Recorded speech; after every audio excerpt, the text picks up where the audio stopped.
Segundo algumas tradições católicas, o inferno seria governado não só por Lúcifer, mas também por 7 príncipes infernais, cada um deles fortemente ligados a um pecado capital e com características e histórias de origens únicas. Hoje, vamos descobrir quem são essas entidades. Quais são os seus poderes?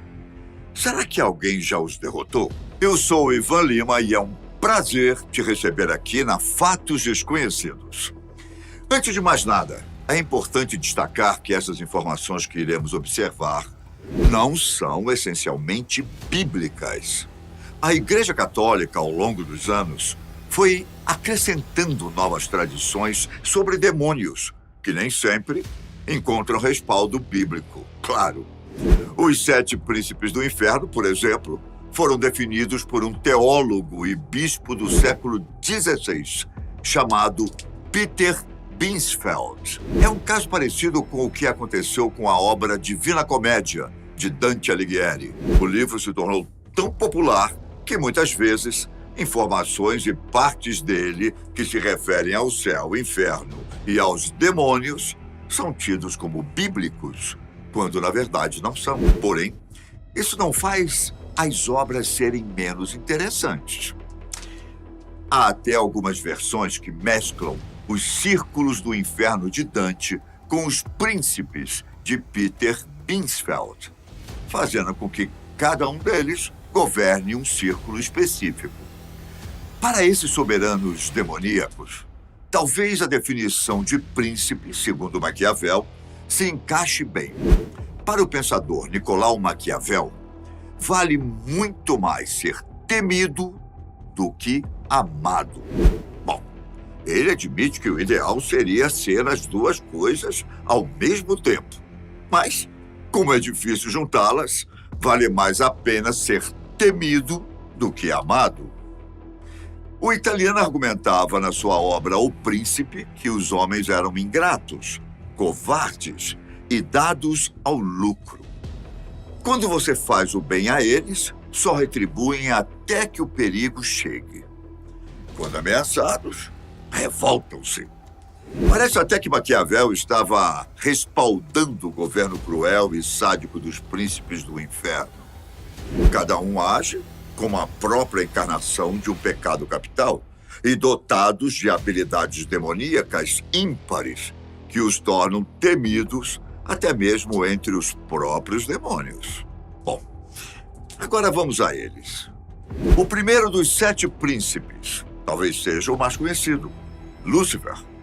Na verdade, caso você procure na grande maioria das Bíblias, você nem vai encontrar a palavra Lúcifer lá. Esse nome era utilizado para uma divindade romana relacionada ao planeta Vênus. E em algumas traduções gregas das Escrituras, foi utilizado no lugar da expressão estrela da manhã. Por isso, o nome dessa figura romana, com o passar do tempo, passou a ser associada com o principal demônio, Satanás. Associado com o pecado do orgulho, seria ele quem primeiro teria se rebelado contra o Criador, por se achar bom demais para ser apenas um servo. Diante de tamanha traição, foi derrotado por Miguel e expulso das regiões celestes. Com Lúcifer, teriam sido lançados fora diversos outros anjos que passariam a se chamar anjos caídos. Na Bíblia, não encontramos a palavra Lúcifer, mas encontramos o termo Beelzebu. Nos evangelhos, a palavra Beelzebu é utilizada para se referir a Satanás, o maioral dos demônios. Porém, na definição do bispo Peter Binsfeld, Lúcifer e Beelzebu seriam entidades demoníacas diferentes. Geralmente, Lúcifer é tido como líder e o mais poderoso entre os 7 príncipes do inferno. Em Apocalipse, Satanás toma a forma de um dragão, que será, no fim dos tempos, aprisionado e depois completamente derrotado. Vale ressaltar que as Escrituras não reconhecem essa tal liderança do inferno por parte do demônio. Afinal, o inferno não passa de outro local governado por Deus e feito para o tormento eterno daqueles que se rebelaram contra ele. O próximo príncipe é Mamon, o senhor da ganância. Mamon, originalmente, era uma palavra do aramaico utilizada para se referir ao dinheiro ou às riquezas. Ela é usada em Mateus 6,24, quando Jesus disse: ninguém pode servir a dois senhores, porque ou há de aborrecer-se de um e amar ao outro, ou se devotará a um e desprezará ao outro. Não podeis servir a Deus e às riquezas. Por causa desse uso da palavra como em contrapartida a Deus, algumas pessoas começaram a relacionar a palavra mamon a uma entidade voltada ao luxo, dinheiro e ao pecado da avareza. Na obra Paraíso Perdido, de John Milton, Mamon constrói para Satã um palácio com veios de ouro ardente. Já Johann von Goethe, em Fausto, utiliza a palavra tanto para se referir a uma entidade demoníaca como ao dinheiro. Esse demônio teria muito poder sobre as ações humanas, que muitas vezes são movidas por pura ganância e vontade de ganhar mais dinheiro. Isso é tão sério que o próprio Jesus Cristo disse ser impossível ter Deus como Senhor, mas viver apenas em busca de riquezas. Os verdadeiros cristãos, portanto, são pouco apegados ao dinheiro. Isso seria uma das maneiras de derrotar esse senhor das trevas. Asmodeus, quem seria esse? É mais um dos 7 príncipes. E o seu pecado associado é o da luxúria. A sua origem é no zoroastrismo, religião persa. Lá era chamado de a esma da Eva, um anjo que brilha. Em algumas versões, os Daevas eram anjos maus. E nesse caso, a esma representaria a luxúria, a ira e o conflito.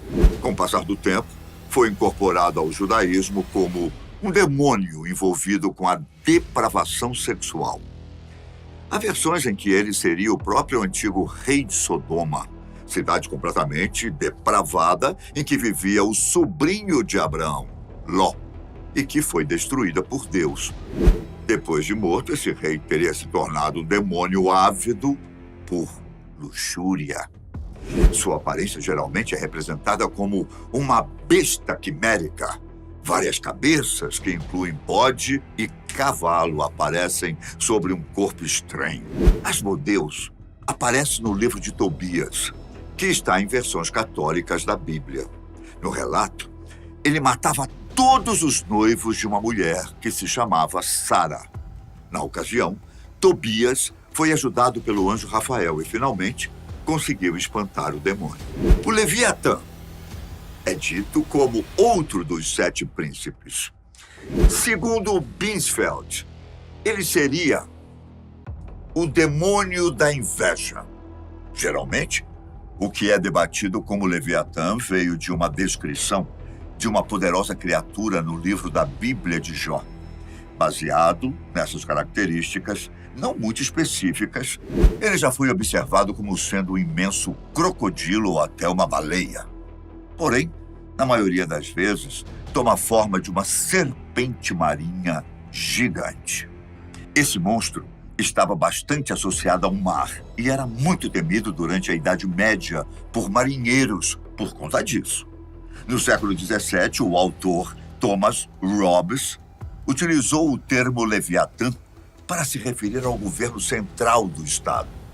Esse monstro precisaria concentrar todo o poder em torno de si e, assim, ordenar todas as decisões da sociedade. Segundo uma lenda judaica, o fim do Leviatã seria quando este lutasse contra outra criatura gigantesca, o Behemoth.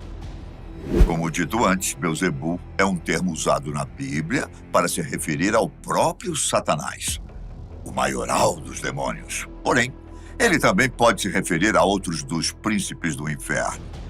A origem do demônio vem da fusão de duas outras entidades. Baal, deus cananeu da fertilidade, também associado à morte. E Zebul, o deus das moscas e da pestilência. Da fusão dos dois veio Beelzebul, uma entidade temida pela maioria dos judeus. A tradição católica trata o demônio como a encarnação da gula, provavelmente graças à sua ligação com as moscas e com pragas e pestes. Tanto os insetos quanto as doenças são conhecidos por sua insaciável fome por carne podre, às vezes até humana. Daí veio a associação. Sabe quais são os dois últimos príncipes infernais? O primeiro deles é Azazel, o demônio da ira. De acordo com algumas mitologias, esse teria sido expulso do céu e aqui na terra ensinou os seres humanos a arte da guerra. Azazel era tão depravado que teria se relacionado com mulheres humanas. Essa união gerou os chamados Néfilins, algumas vezes chamados de gigantes. Esses seres corrompidos desvirtuaram tanto a humanidade que deixaram o Criador irado. A consequência foi o extermínio de todos eles no dilúvio descrito no livro de Gênesis. Por vezes, o príncipe da ira é relacionado com o bode, muito por conta da tradição do bode expiatório presente no Velho Testamento da Bíblia. Para encerrarmos todos esses governantes do inferno, falta descrevermos um Belfegor. Originalmente, era uma divindade moabita adorada num monte chamado Fegor. O judaísmo acabou por absorver essa figura como sendo o senhor do fogo e o demônio da preguiça. Para explicar essas características, existe até uma breve história. Durante a revolta de Lúcifer no céu, houve um anjo que não tomou partido. Decidiu se manter neutro. Não escolheu a Deus ou a Lúcifer. Quando o conflito acabou, esse anjo foi encontrado nesse estado de apatia. Por isso, foi considerado desertor e acabou sendo mandado ao inferno, chamado de Bastiel. Posteriormente, seria chamado de Belfegor. Essa classificação dos demônios pode não ser bíblica, mas não deixa de ser interessante. Os príncipes servem como alerta para o perigo dos pecados capitais. É difícil sistematizar completamente suas características, graças às diferentes origens de cada um. O certo é que são entidades que você não gostaria de lidar. Enfim, obrigado pela companhia até aqui. Eu vejo você logo mais. Fique com Deus, longe dessas figuras que eu falei. Até a próxima.